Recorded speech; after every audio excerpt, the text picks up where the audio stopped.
आज हम एक महिला की कुंडली का वर्णन कर रहे हैं। इनका जन्म 29 जून 1993 में हुआ है।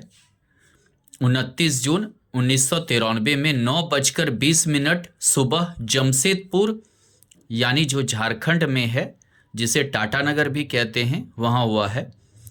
ये सिंह लग्न की कुंडली बनती है और तुला राशि है, यानी कि जहाँ चंद्रमा रहता है वो राशि कहलाता है।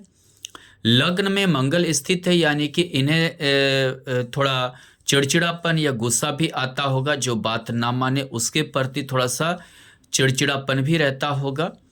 हालांकि यहाँ चतुर्थेश होकर मंगल है, मंगल योगकारी है, लेकिन मांगलिक कुंडली भी बनाता है। यहाँ योगकारी मंगल है, घर द्वार के लिए ठीक है, गाड़ी घोड़ा के लिए भी ठीक है, लेकिन थोड़ा सा क्या है कि ये मांगलिक लग्न में मंगल मांगलिक कुंडली बनाता है, जो वैवाहिक जीवन को डिस्टर्ब करेगा। यहाँ सौगरी होकर शनि है और स्टेस होकर भी है, द्वंद्व योग बना रहा है, यानी पति से हमेशा थोड़ा सा वैचारिक मतभेद टकराव पैदा करेगा, यानी कि बोलिए निराशापन रहेगा, क्योंकि यहाँ शनि थोड़ा सा पति को समझिए कि एक गंभीरता ज़्यादा देता है। गंभीरता के कारण जो है उतना ज़्यादा वो प्रेम प्रदर्शित नहीं कर पाते हैं। सिर्फ एक अपनी लेवलिटी यानी कि समझिए कि अपना उत्तरदायित्व को समझते हैं, अपना घर के प्रति, बाल बच्चे के प्रति, लेकिन जो है अपने प्रेम को प्रदर्शित नहीं करना जानते हैं। इसलिए थोड़ा सा क्या है कि पत्नी को लगता है कि उनका पति जो है वो थोड़ा सा उतना ज़्यादा मतलब ये व्यवहारिक नहीं हमारे प्रति हैं, जबकि वो सारा उत्तरदायित्व को पूरा करते हैं। यहाँ द्वंद्व योग के कारण हमेशा दिक्कत आती है। दूसरी बात क्या है कि यहाँ अगर देखें तो यहाँ पर ये भाग्येश होकर मंगल है, यानी भाग्यशाली बना रहा है मंगल, यानी कि भाग्य हमेशा साथ देता है, भाग्य का हमेशा साथ मिलता है। दूसरी चीज़ क्या है कि यहाँ लग्नेश सूर्य एकादश भाव में है, महत्वाकांक्षी बनाता है। महत्वाकांक्षा इच्छा बहुत ही तीव्र रहता है। अगर लग्नेश एकादश भाव में हो तो अति महत्वाकांक्षी होता है जातक या जाति का। उन्हें मतलब ये समझिए कि हर चीज़ की इच्छा बहुत ही ज़्यादा रहती है।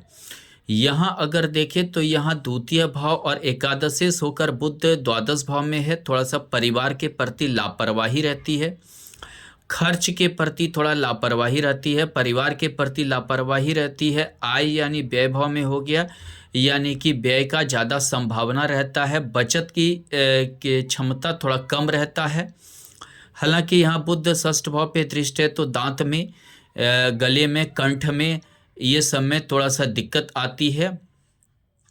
और अगर यहाँ देखें तो यहाँ गुरु की भी दृष्टि है, तो डायबिटीज़ या थायराइड होने का या फैटी लीवर, पेट संबंधी दिक्कत आने का जो है समस्या रहता है।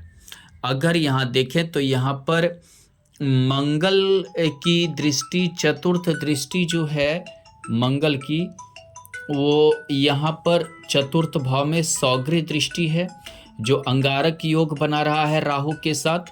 यहाँ देखें तो शनि की भी दशम दृष्टि है, जिसके वजह से थोड़ा सा जो निजी जिंदगी होता है, व्यक्ति निजी जिंदगी में सुखी नहीं हो पाता है।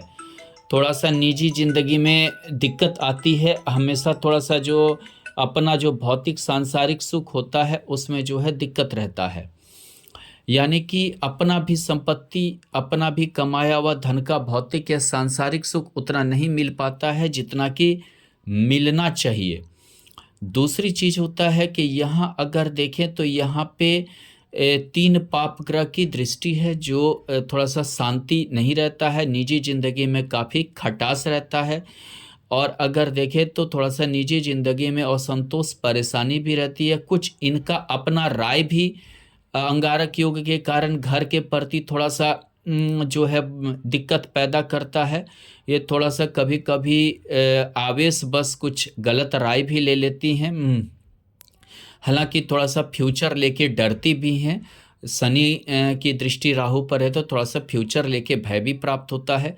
हालांकि इनमें कोई ना कोई एक कला है। चंद्रमा यहाँ पर है और शुक्र चंद्रमा को देख रहा है। तृतीय भाव में अगर स्त्री कारक चंद्रमा शुक्र वगैरह रहे, चाहे वो अच्छा डांसर हो, अच्छा चित्रकार हो, अच्छा जो है कोई क्लासिकल म्यूजिक का मतलब कि जानकार हो, या समझिए पेंटिंग का गुण हो, इस टाइप से कुछ ना कुछ एक कला जरूर रहता है। हालांकि तृतीय भाव में चंद्रमा समझौतावादी इंसान बनाता है, मतलब हर चीज में समझौता करके चलने वाले व्यक्तित्व का होता है। अगर यहाँ देखें तो यहाँ पर अगर देखें तो यहाँ पर चतुर्थ भाव में राहु थोड़ा सा माता को स्वास्थ्य संबंधी समस्या भी देता है। यहाँ थोड़ा माता को स्वास्थ्य संबंधी समस्या देगा। और अगर यहाँ देखें तो यहाँ गुरु पंचमेश होकर द्वितीय भाव में थोड़ा पेट की समस्या देगा, क्योंकि गुरु का यहाँ नीच दृष्टि है। पेट संबंधी समस्या रहेगा, पेट संबंधी जो है दिक्कतें आएगी, आंत संबंधी वगैरह भी दिक्कतें आ सकती हैं। षष्टेश और सप्तमेश होकर शनि, हालांकि ये ससयोग बना रहा है, पंच महापुरुष में से एक योग बना रहा है। ये शनि धन के लिए खराब नहीं है, व्यापार के लिए खराब नहीं है। अगर ये व्यापार करे तो बहुत अच्छा व्यापार करे होगा। इन्हें षष्ठ भाव यानी विश्वास का भाव, इन्हें विश्वास भी करेंगे। जो कस्टमर होंगे वो काफ़ी विश्वास पर इन्हें पैसा भी देंगे। दूसरी चीज़ क्या है कि यहाँ पर लेकिन वैवाहिक जीवन के लिए शनि थोड़ा सा ठीक नहीं है। अगर यहाँ देखें तो यहाँ पर गुरु की सौगरी दृष्टि है, यानी वसीयत लाभ गुरु देगा। गुरु जो है यहाँ वसीयत लाभ वगैरह भी देगा, जैसे कि नहीं तो इंश्योरेंस वगैरह से, या अचानक धन का योग बनाना, ऐसा दे सकता है। शनि की शुक्र पर नीच दृष्टि है, जिसके कारण से दिक्कतें आएगी, यानी कि थोड़ा सा जो भौतिक या सांसारिक सुख है वो थोड़ा सा डिले यानी लेट से मिलेगा। लेकिन यहाँ अगर देखें तो यहाँ दशम में होकर भाग्य भाव में शुक्र है, थोड़ा सा भाग्य भरोसे व्यक्ति ज़्यादा रहता है, जिसके कारण बहुत बार बहुत कुछ खो देता है लेकिन बहुत कुछ पाता भी है। भाग्य भरोसे, हालांकि भाग्य पर बहुत ज़्यादा विश्वास होता है, बहुत ज़्यादा जो है भाग्य पर ये दृढ़ निश्चय करके चलते हैं ऐसे व्यक्ति। अगर यहाँ देखें चलित कुंडली में, तो चलित कुंडली में केतु जो है, शुक्र जो है यहाँ आ गया है, यानी कि दशम भाव में सौगरी हो गया है।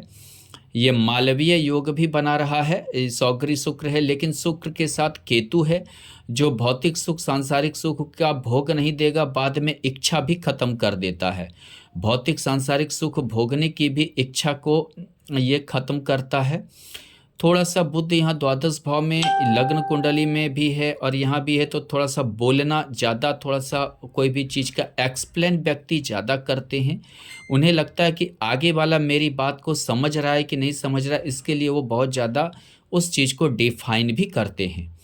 हालांकि यहाँ पर नौमांस कुंडली को अगर देखें तो नौमांस कुंडली में मंगल यहाँ भी मांगलिक कुंडली बनाता है, केतु के साथ है। अगर देखें तो लग्न कुंडली, और अगर यहाँ से चंद्र कुंडली के हिसाब से देखें तो चंद्र कुंडली के हिसाब से मांगलिक नहीं है, चंद्रमा से एकादश मंगल है। लेकिन यहाँ अगर देखें तो यहाँ मांगलिक है। नौमांस कुंडली में पूर्ण तो नहीं, लेकिन आंशिक जो है नौमांस और लग्न कुंडली से मांगलिक हुआ तो 66% तो मांगलिक हैं ही। यहाँ मिथुन का मंगल और केतु है, मिथुन का मंगल केतु यानी यहाँ एकादश भाव हो गया, यानी कि भाग्य भाव और चतुर्थेश का एकादश भाव अगर लग्न कुंडली के अनुसार देखें तो ये थोड़ा सा भाग्य को अच्छा उन्नति देगा।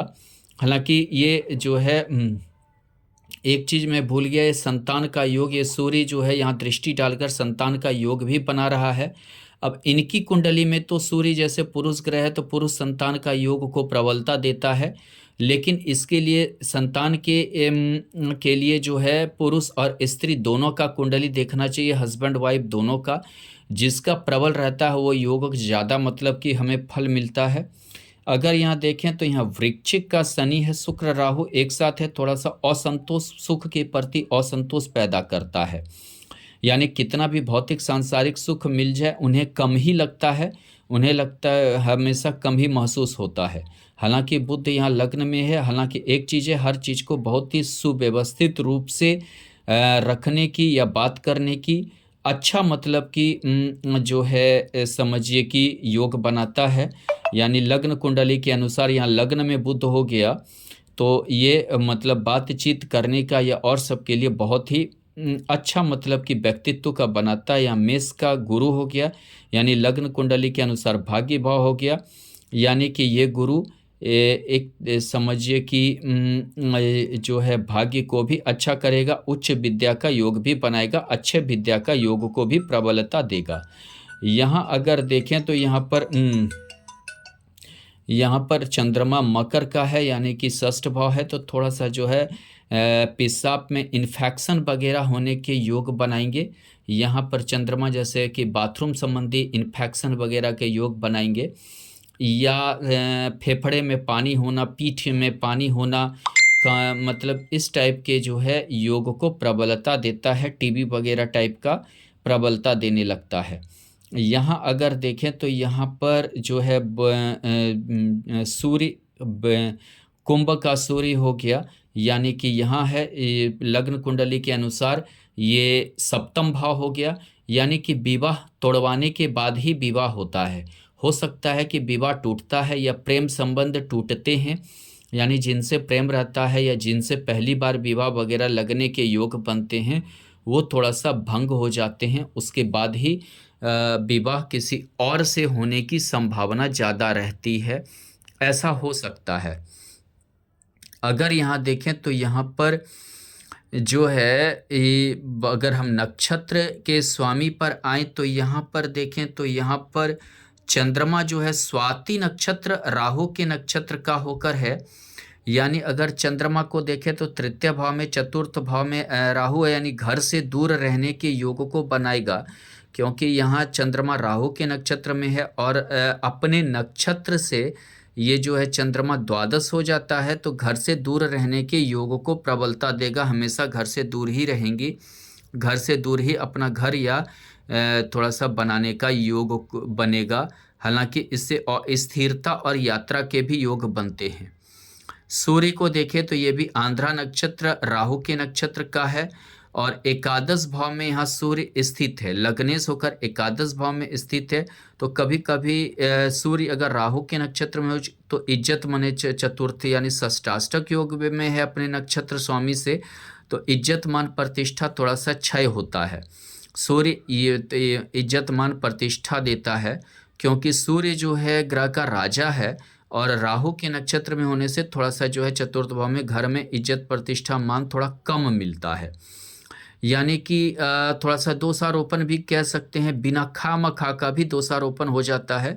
जो चीज़ आपने नहीं भी किया है उसका भी दोष आपको लग सकता है। अगर यहाँ देखें तो यहाँ बुध पुष्य नक्षत्र शनि के नक्षत्र का है, मंगल मघा नक्षत्र केतु का है।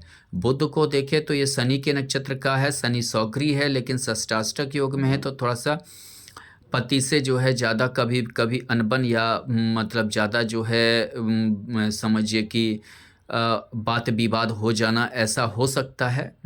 और यहाँ अगर देखें तो मंगल मघा नक्षत्र केतु के नक्षत्र का मंगल है, मंगल मघा नक्षत्र केतु का दसम भाव का होकर है। केतु दसम भाव में थोड़ा सा जो चीज़ की व्यक्ति पढ़ाई करता है, जो चीज़ उसका नौकरी का योग होना चाहिए वो चीज़ केतु देता नहीं है। और मंगल जैसे मघा नक्षत्र केतु के नक्षत्र का है तो ये भी थोड़ा सा डिस्टर्ब करेगा। अगर केतु को देखें तो ये रोहिणी नक्षत्र चंद्रमा का है, ये काम को लेकर अशांति हमेशा बना रहेगा। ये अगर जो कार्य करना चाहेंगे उसमें कहीं ना कहीं हमेशा डिस्टर्ब रहेगा, इन्हें वो काम छोड़ना पड़ जाता है।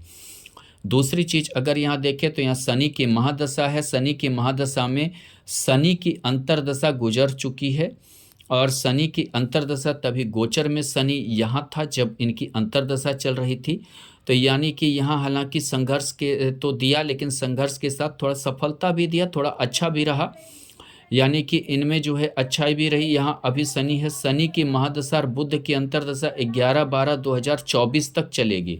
ये षष्टाष्टक योग में है, थोड़ा सा पति से अनबन या वैचारिक मतभेद ज़्यादा करवाएंगे। प्रेजेंट में भी शनि जो है ये सप्तम भाव होकर ही जा रहा है, यानी सप्तम भाव गोचर में जा रहा है और बुध के साथ षष्टाष्टक योग के कारण जो है ये थोड़ा सा पति से अनबन करवाना यानी कि थोड़ा सा दिक्कत देना और बाहरी फिजूल खर्ची थोड़ा सा बुध ज़्यादा देगा। एक तो ये एकादश और द्वितीय होकर है तो थोड़ा सा फिजूल खर्ची ज़्यादा देता है। अगर आप अभी व्यापार करती हैं तो आपको घाटा का योग होगा। हालाँकि आप व्यापार के लिए भी थोड़ा सोच सकती हैं, लेकिन आपको थोड़ा-सा दिक्कत आएगी, थोड़ा-सा घाटा होगा। षष्ठाष्टक योग में अगर कोई ग्रह हो एक-दूसरे से, तो व्यापार संबंधी आप कोशिश ना करें, उसमें काफ़ी आपको मशक्कत करनी पड़ेगी और आपको दिक्कत हो सकता है। शनि में केतु की अंतर्दशा देखिए 20/1/2026 तक चलेगी। इसमें थोड़ा-सा शनि और केतु एक-दूसरे से दशम है, यानी कि थोड़ा-सा कार्य छूटने का, एक नए कार्य करने का योग बन सकता है। हो सकता है आपके पति कुछ नए कार्य करें या आप कुछ नए कार्य पे ध्यान दें, यानी कि पीछे वाला कार्य को छोड़कर हो सकता है नए कार्य को आप ध्यान दे सकती हैं। 2024 12वें महीने के बाद कुछ न कुछ आप हो सकता है उस विषय में भी सोचेंगी। धन्यवाद।